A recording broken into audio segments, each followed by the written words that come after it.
Hello guys, good morning. তোমরা ভাবছো এই খেপির মতন কেন দেখাচ্ছে? আসলে আমি চুলগুলো খুলে কেন রেখেছি জানো? আমি আর শ্যাম্পু করেছি, তো তাই একটু ছাদ এলাম রোদটাকে দেখাতে, কারণ চুলটা একটু শুকাবে মনে হয়। আর ঠান্ডা লাগছে, পুকুর থেকে চান করে এলাম, তার জন্য রোদে বসছি। তো এখন একটু কমই রোদ দিচ্ছে, ঠিক আছে, এটাই ভালো। হিমা বললাম তো রোদটা বেড়ে গেল। আমার কথাগুলো কি শুনতে পাচ্ছে? যাই হোক, তো আমাদের ছাদের মধ্যে একটা ভালো জিনিস আছে, সেটা তোমার সাথে আমি শেয়ার করবো। তা আগে আমাদের ছাদটা দেখাই। আর ছাদের মধ্যে কী জিনিস আছে আগে কথাটা বলি। হ্যাঁ, আর আমাদের মেন ব্যাপারটা হচ্ছে আমাদের টাওয়ারটা অনেক সামনে, জিও টাওয়ারটা। আমার ফোনে জানো সবসময় 5G ধরেই থাকে।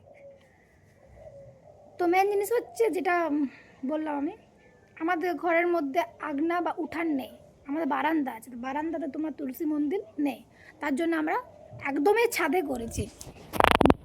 একদম ছাদে আমাদের তুলসী মন্দির দেখতে পাচ্ছ গাইস।